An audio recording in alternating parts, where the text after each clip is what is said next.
Hello കൂട്ടുകാരെ, ഇതാ അപ്പൊ ഇന്നത്തെ ബ്രേക്ക്ഫാസ്റ്റ് ഇഡ്ഡലിയാണ് കേട്ടോ. ഇഡ്ഡലി അപ്പൊ ഞാൻ എന്താ ഒരു തട്ടും കൂടി ഇട്ട് വെക്കാനുണ്ട്. ഇതിലെടുത്ത് കഴിയുമ്പോഴത്തേനും നമുക്ക് അതിലേക്ക് ഇട്ട് വെക്കാലോ.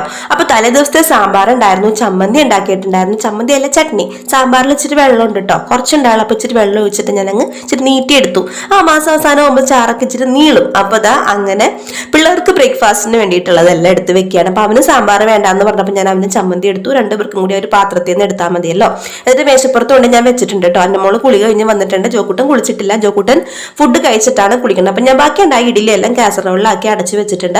10 തവണ പറയുമ്പോഴാണ് കേട്ടോ ഒരു തവണ വായ തുറക്കണം. അപ്പൊ നമുക്ക് ദേഷ്യം വരും രാവിലെ. എന്നാലും ഇങ്ങനെ കടിച്ചു പിടിച്ച് ഞാൻ പഠിപ്പിക്കുകയും ചെയ്യും, അതിൻ്റെ ഇടയ്ക്ക് കൂടി ഫുഡും കൊടുക്കും.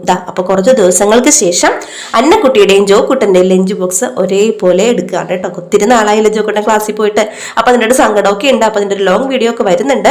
അപ്പൊ ഞാൻ അതിലേക്ക് അവർക്കിന്ന് കറിയായിട്ട് ഉള്ളിത്തണ്ട് തോരനാണ് ഉണ്ടാക്കിയത്. പിന്നെ നമ്മുടെ കോളിഫ്ലവറും പൊട്ടറ്റോയും കൂടി ഒരു ഡ്രൈ ആയിട്ട് മെഴുക്ക് പുരട്ടി പോലെ വെച്ചിട്ടുണ്ട്. അപ്പൊ 2 പേർക്കും ഇഷ്ടമുള്ള കറികളാണ്. അപ്പൊ ഇതൊക്കെയാണ് കേട്ടോ ഇന്ന് അന്നക്കുട്ടിയുടെയും ജോക്കുട്ടന്റെയും ലഞ്ച് ബോക്സിലെ വിഭവങ്ങൾ. എല്ലാവർക്കും ഇഷ്ടമായെങ്കിൽ ലൈക്ക് ചെയ്യാം.